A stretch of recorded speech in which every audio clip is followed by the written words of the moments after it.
This is section 6.5, Trigonometric Equations. And we're going to begin solving trigonometric equations in linear form. So we're actually going to be solving some equations. Now, from the unit circle, if we were to solve,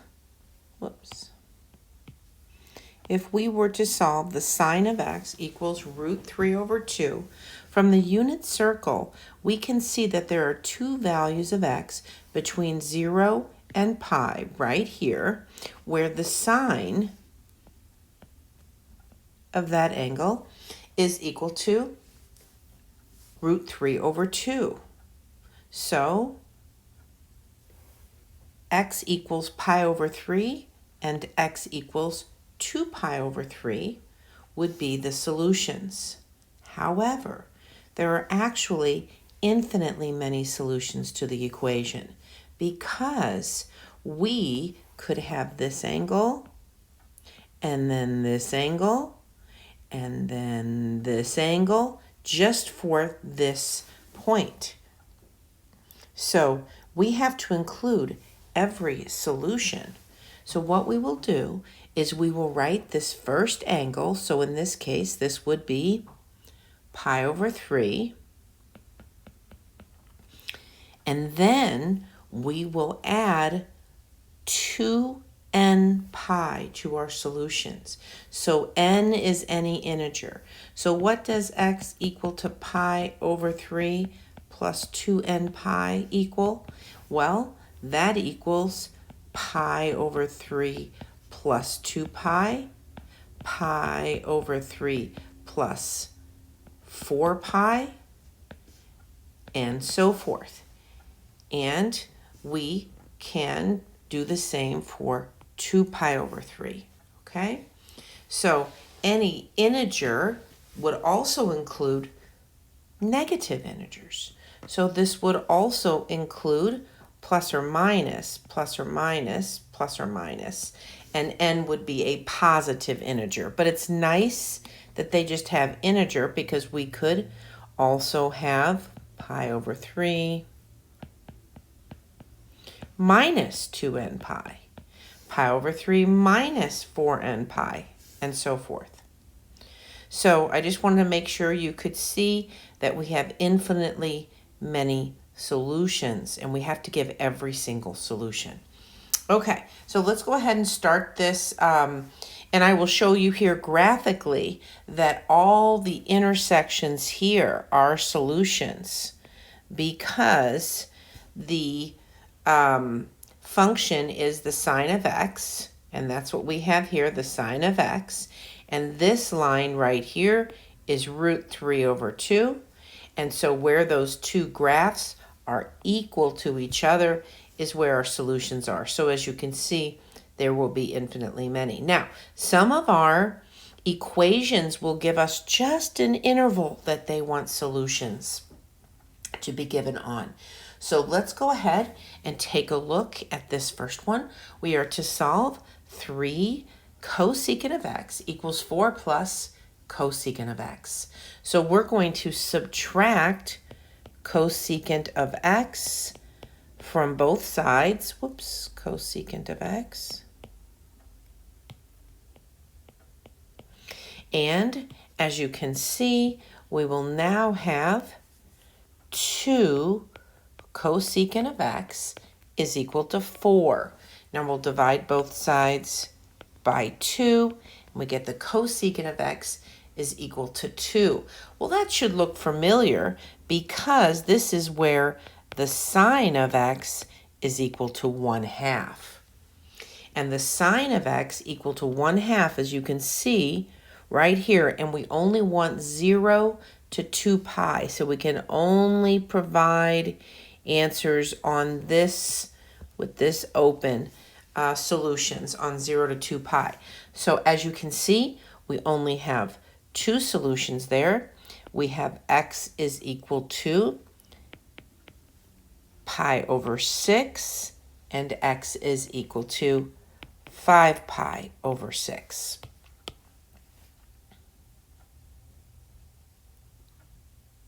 Okay, So we could write that in a solution set here. Whoops.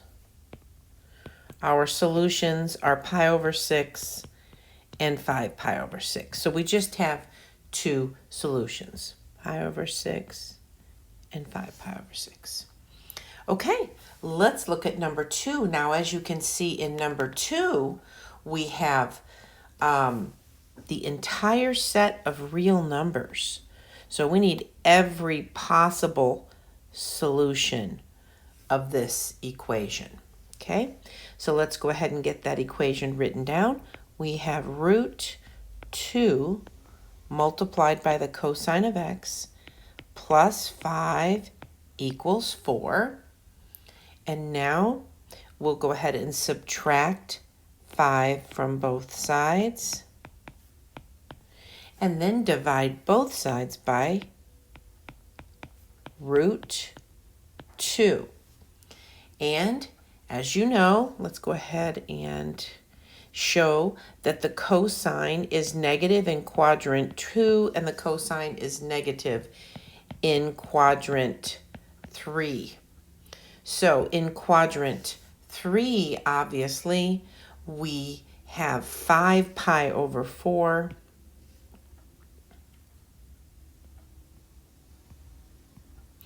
and in quadrant 2, we have 3 pi over 4.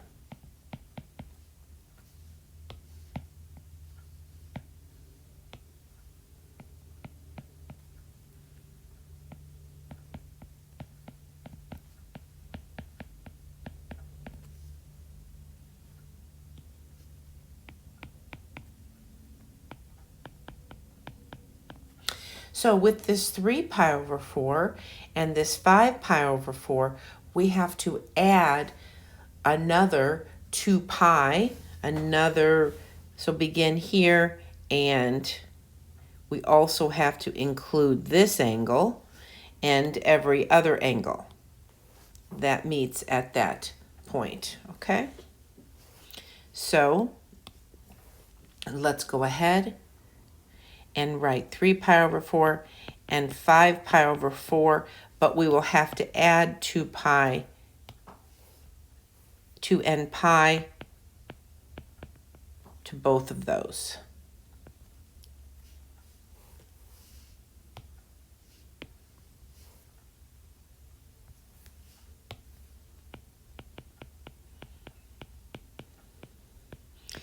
And we will just assume that you know that n is an integer. So we have the set of all x such that x is equal to 3 pi over 4 plus 2n pi. And we also have 5 pi over 4 plus 2n pi. And we know that n is an integer.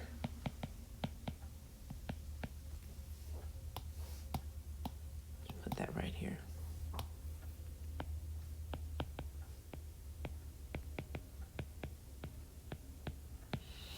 Okay, now let's solve trig equations involving multiple or compound angles. Okay, so in this first one, we are going to solve the equation on 0 to 2 pi. So the first thing we're going to do is isolate the cotan of 2x term. Okay, so if we do that, we can now have 8 cotangent of 2x is equal to 8. And then we have the cotangent of 2x is equal to 1. So now what we want to keep in mind is that our angle and what we're solving for is 2x.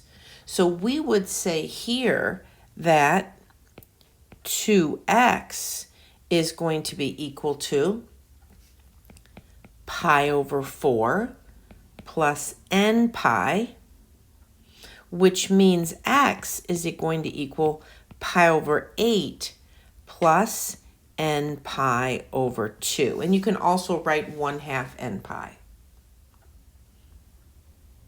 So we will give this solution, of course, from our unit circle, which is what we just did.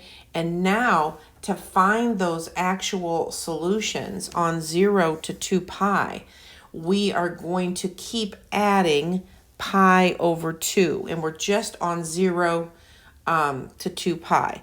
So just on 0 to 2 pi, we are going to take a look at these solutions. So let's do that.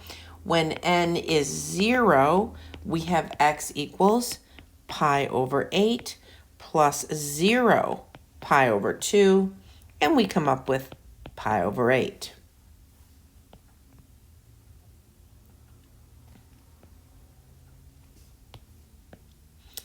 Okay, now if n is 1, and we need to keep going until we get to 2 pi, you'll know when you need to stop. Now we have pi over 8 plus 1 times pi over 2, and we come up with 5 pi over 8. And let's just keep going. 2 pi over 2's, which is just pi, and we come up with 9 pi over 8.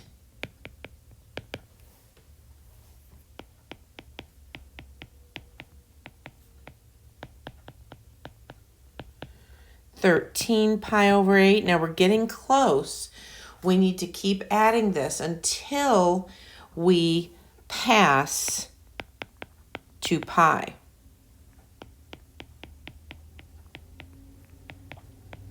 So 4 times pi over 2 gives us 2 pi beyond pi over 8.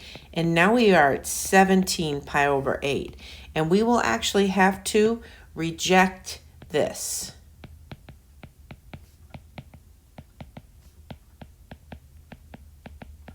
And that is because 17 pi over 8 is greater than 2 pi. And we can't go beyond that. So now, what are our solutions? Our solutions are pi over 8, 5 pi over 8, 9 pi over 8, and 13 pi over 8. So the key in this problem is that we are actually solving for 2x initially before we simplify. Okay, let's try one. Let's look at number 4. Try another one. And we have the cosine of x over 2 equals root 3 over 2. So remember, we're going to focus on this angle, okay? And we know that that angle, x over 2, is equal to, and you can look at your unit circle, and you can see that at pi over 6, that cosine is root 3 over 2. And also we have pi over 3 right here. Whoops. We have pi over 6, and we also have 11 pi over 6. So both of those angles, theta equals pi over 6 and 11 pi over 6, when the cosine of theta is root 3 over 2. So now we will say that pi over 2 is equal to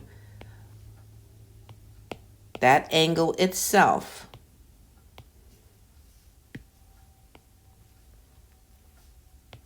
is equal to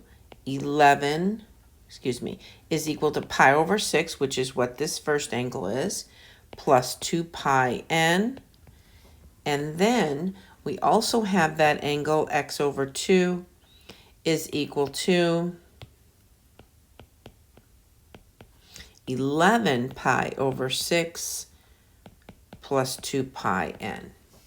Okay, so now let's solve for x. So we're going to multiply everything by 2.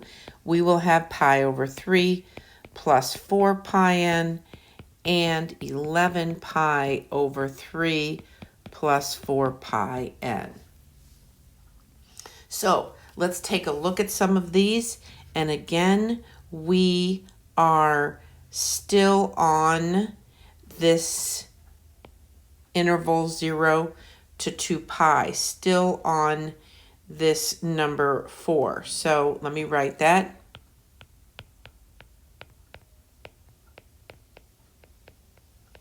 So let's do what we did before.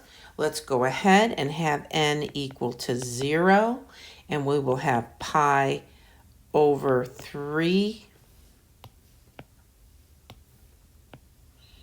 plus 0 times 4 pi, and we come up with pi over 3. We'll also have 11 pi over 3 plus 0 times 4 pi, and we come up with 11 pi over 3. Now, 11 pi over 3 is greater than 2 pi, so we have to reject this. Really don't even want to write reject solution because it's not a solution.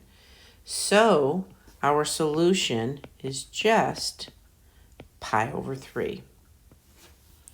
Okay, let's look at number 5. Now number 5, we want the general solution. We're no longer on 0 to 2 pi, okay?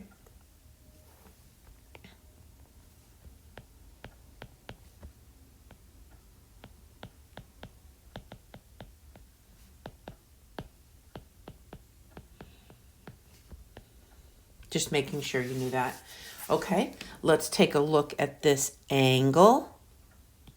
So we have that the cosine of x minus pi over 4 is equal to 1/2. And as you know, where we're looking for a cosine equal to 1/2, we have pi over 3 and 5 pi over 3.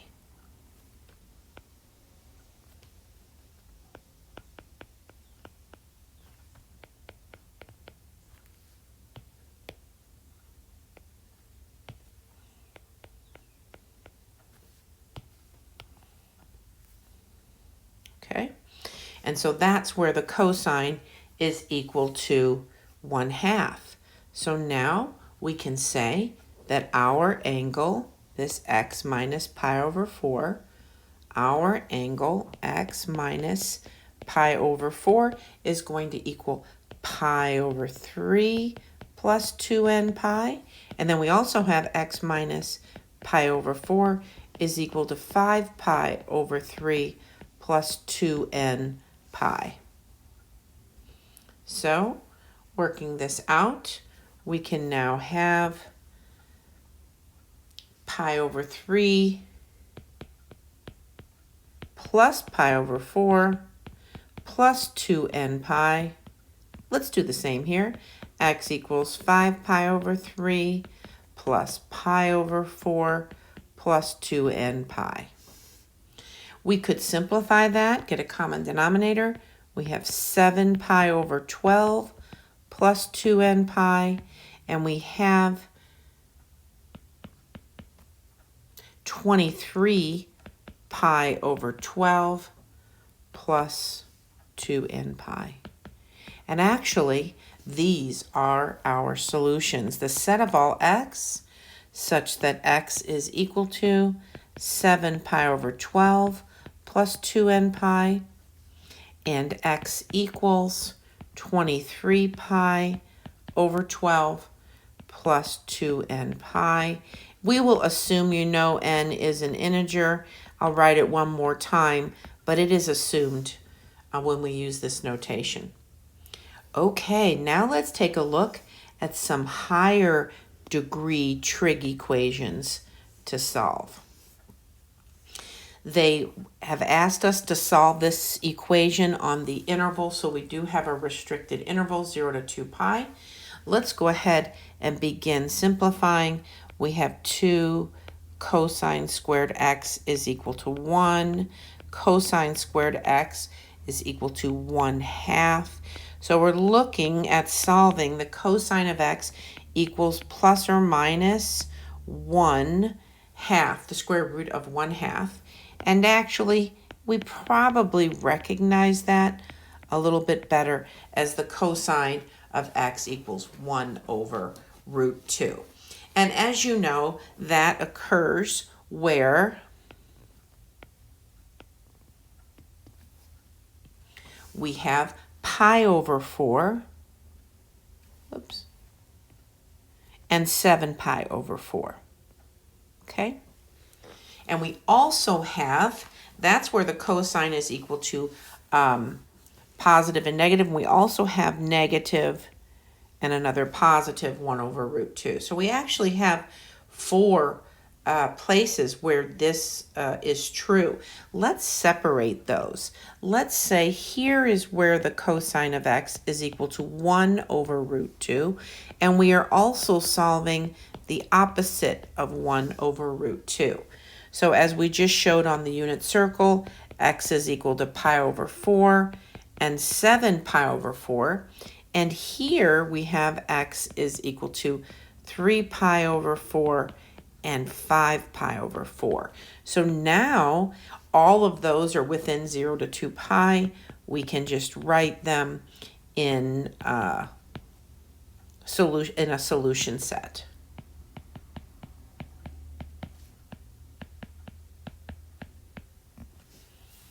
Okay, let's take a look at number 7. As you can see, you might be thinking about a quadratic and factoring a quadratic. So let's think about this for a minute. If you would just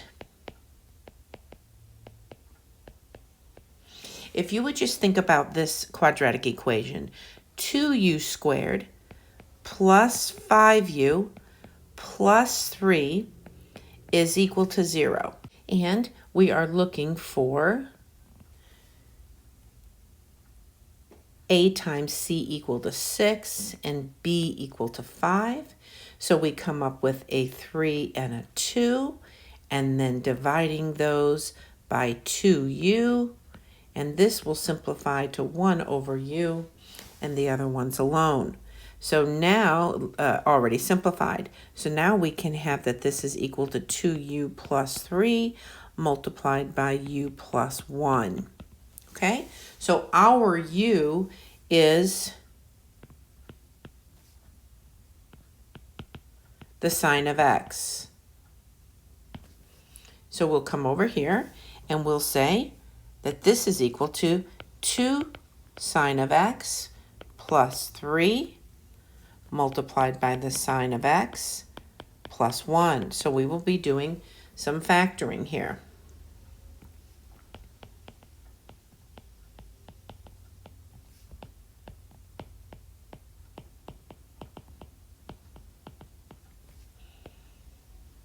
Okay, so now we have our zero product property, either 2 sine x plus 3 is equal to 0, or the sine of x plus 1 is equal to 0. So we'll just go ahead and solve these.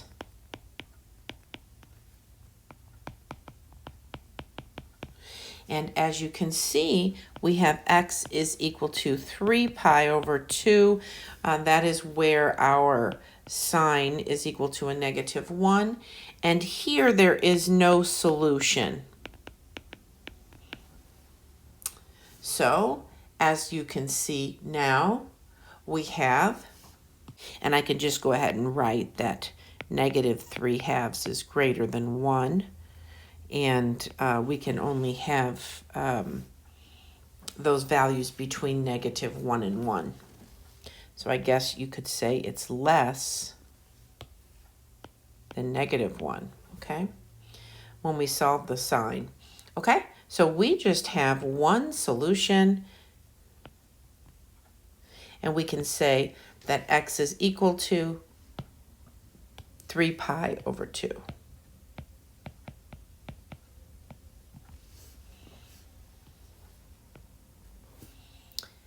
Okay, let's take a look at number 8. What I'm maybe thinking about, I don't see a quadratic here, but I can see that I could possibly factor out a cosine of x and maybe come up with 2 different factors to solve for.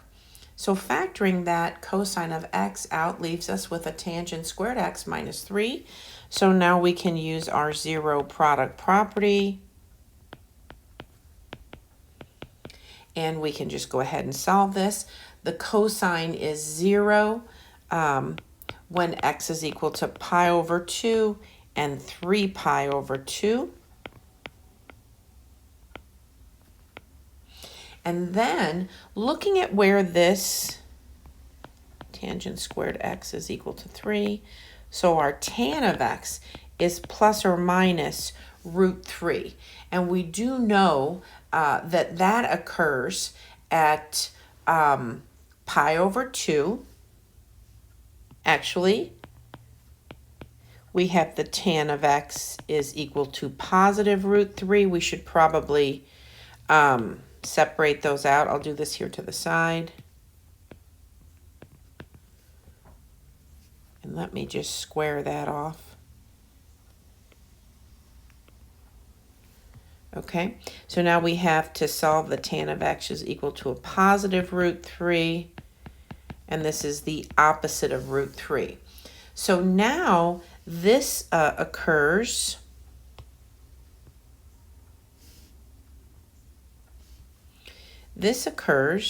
when x is equal to, of course, pi over 3 and 4 pi over 3.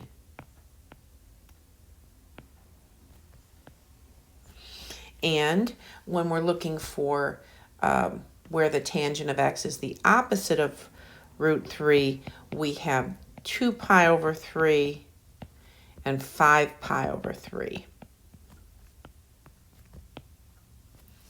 Okay, so those are our solutions, and I can write them all in the solution set, and sometimes it's nice to write them in ascending order.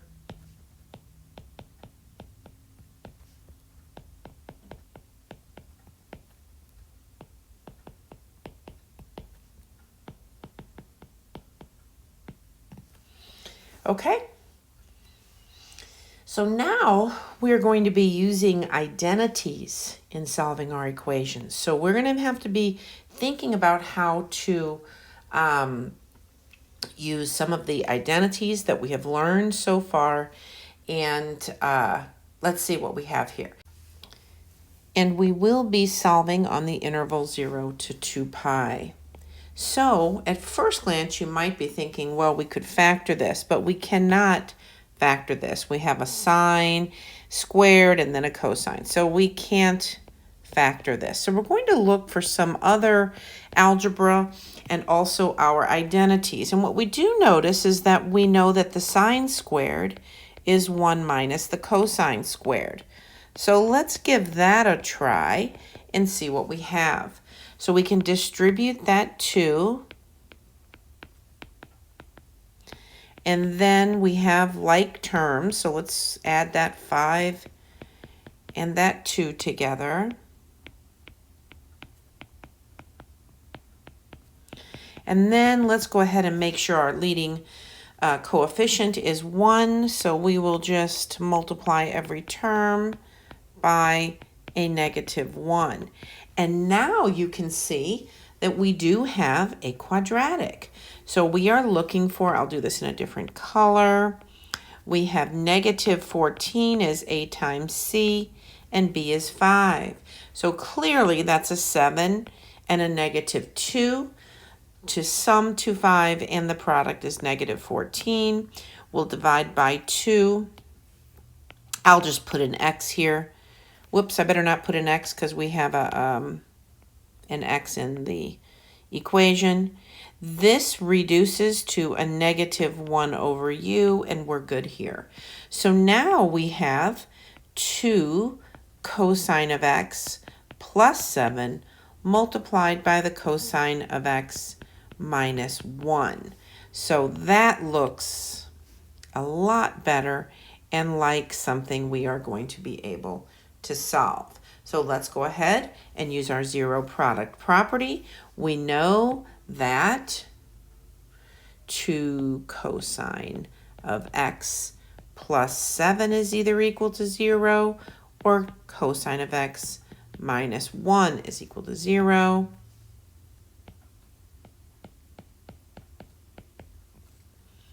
And we have the cosine of x is equal to negative 7/2.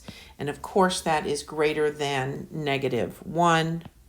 There is no solution here. And then we have the cosine of x is equal to 1. So of course x is equal to 0. And I'll go ahead and put that like that.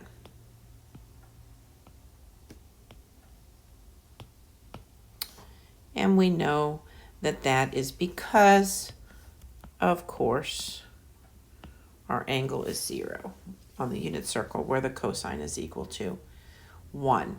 Okay, let's take a look at number 10.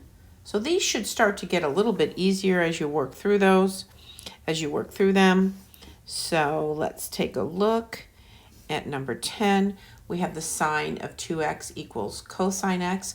Let's use our double angle formula, and we have 2 sine of x. Cosine of x is equal to the cosine of x.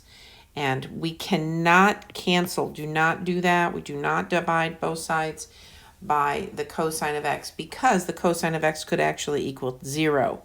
So algebraically, that is incorrect. Please ask about that. You actually lose solutions doing that. So we will factor out the cosine of x. And now our zero product property, we either have the cosine of x is equal to 0 or 2 sine of x minus 1 equals 0.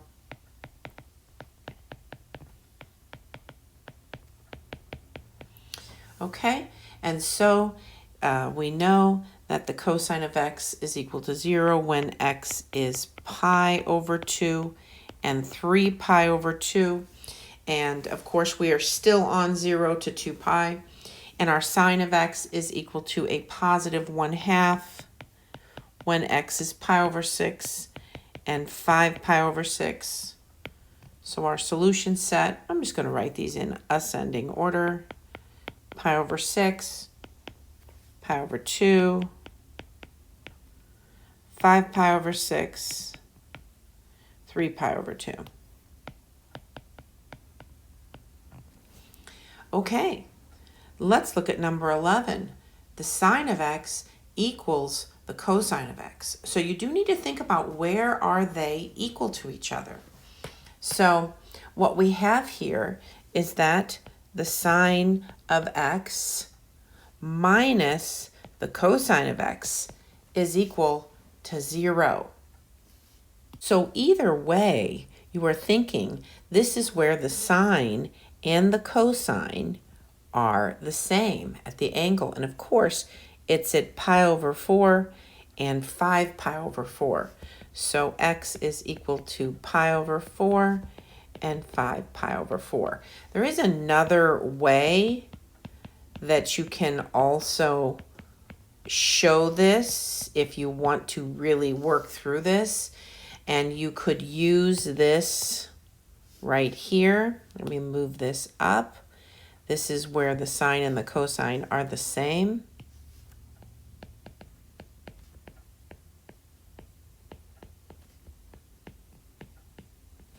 Or you could use this. You could say this is where the sine of x minus the cosine of x is equal to 0. And we do know that that's equal to, or we could go ahead and square both sides. So we can come up with that property that we have, our identity, or let's go ahead and square that. So we have the sine squared of x minus 2 sine x cosine x plus the cosine squared of x is equal to 0. And now, as you can see, the sine squared plus the cosine is equal to 1. So there's several things you could do here. And then we have 1 equals 2 sine of x, and this is where the sine of x is equal to 1/2. And we would come up with Actually, I think this is wrong. And this is our identity or our double angle for the sine. So it would look like that. And then, of course, we have 1 equals the sine of 2x. And here we have 2x is equal to pi over 2, or 2x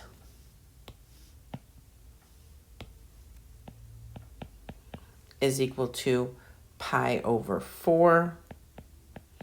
And then we could add and subtract our 2n pi. And you'll come up with these same solutions. Okay? Okay, so let's take a look at number 11. We have an alternate solution for number 11. So now this is the third way. So if you have the sine of x divided by the cosine of x equal to 1, you do have to say that the cosine of x cannot be equal to 0. We mentioned that. So we do want to make note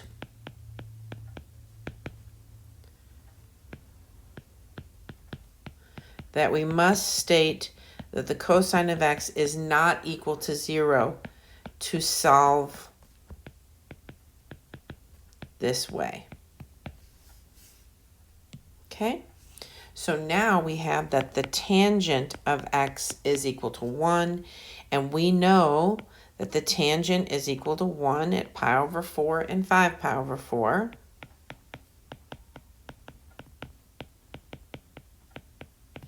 And so those are our solutions. So we actually have 3 solutions or ways. I truly like this one. This is where the sine and the cosine of the equal. Okay, so let's look at number 12. We have the sine of x minus 1 equals the cosine of x. And we are really trying to come up with a way to use our identities. And having that sine squared and that cosine squared is really nice. So why don't we do this? Why don't we square both sides to create these squared terms? Okay, and then we have the sine squared x minus 2 sine x plus 1 equals the cosine squared. So now working with these sine squareds, we're seeing that we might be able to change the cosine squared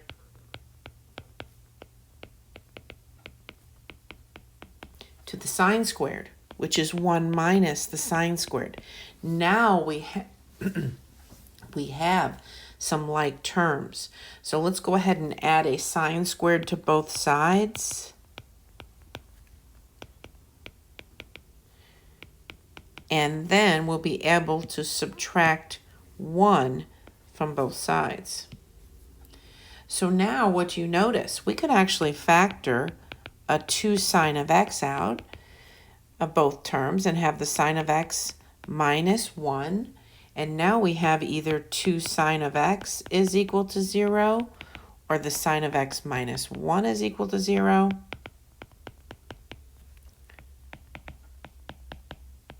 And we come up with x is equal to 0 or pi, and x is equal to pi over 2. Okay? Hope that doesn't run off of the paper. I can put that up there. Like that. Okay? So we do need to check our solutions when we square both sides. So let's check x equal to 0, x equal to pi, and then we'll check x equal to pi over 2. And so we take the sine of 0, which is 0 minus 1, and is that going to equal 1? No. So we're plugging these back in here. So the sine of pi is 0 minus 1, change that to a 1, is equal to negative 1. This is a yes. So this is a good solution.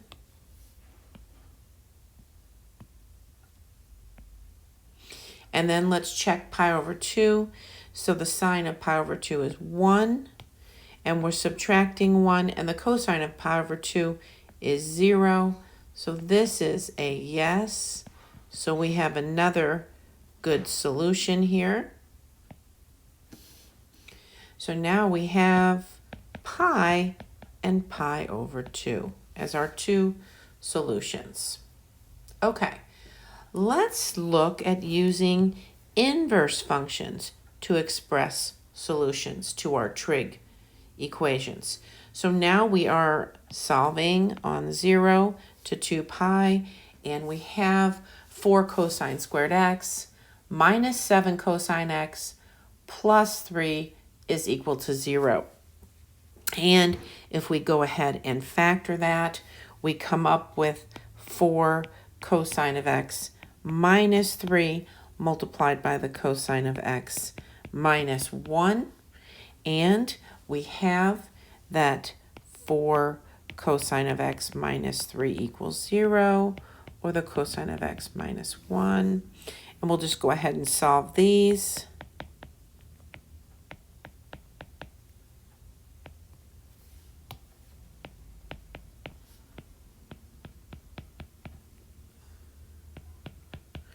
So we have x equal to 0, but we also have x equals the cosine inverse of 3/4. And if you put that in your calculator, it's about 0.7227. So let's talk about this. If we are if we have quadrant, so the cosine is positive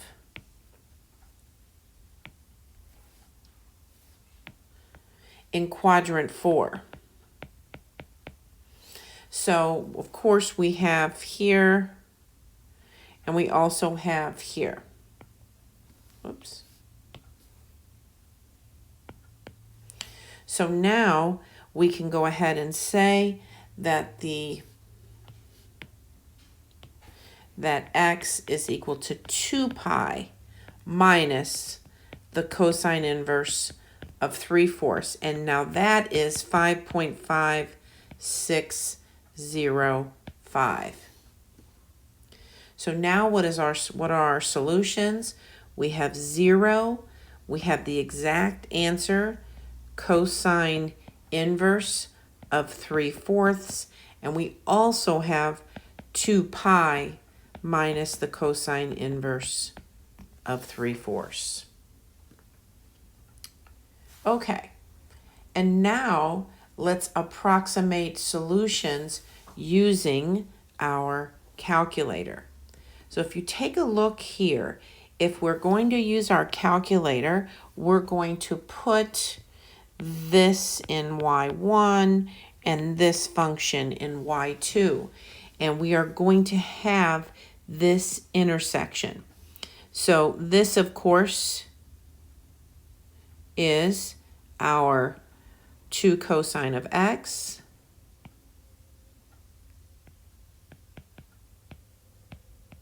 Make sure you are in radian mode. And then, of course, this right here is going to be the natural log of x plus 3. And where they intersect is right here. So let's write this down. We're going to, after you enter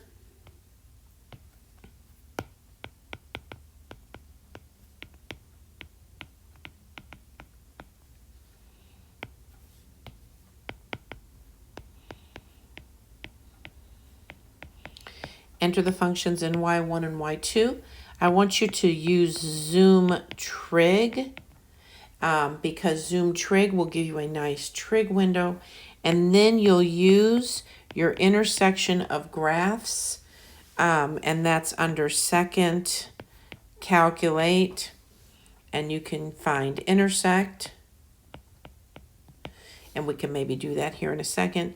And then the solution is going to be approximately 0.3302. So let's give this a try. Okay, so we will enter the functions in y1 and y2 as shown, and then we will press Zoom 7, which is Zoom Trig, and now we will press second calc or trace and have the calculator help us find that point of intersection, which would be 5. So now the calculator is asking us for the left bound, so if we just go to the left of that point of intersection and press enter, and then we'll go to the right of that point of intersection. It's very hard to see on this calculator, but you should be able to see it just fine on yours, and press enter. And as you can see, the point of intersection is 0.3302, and you can see that down below the graph.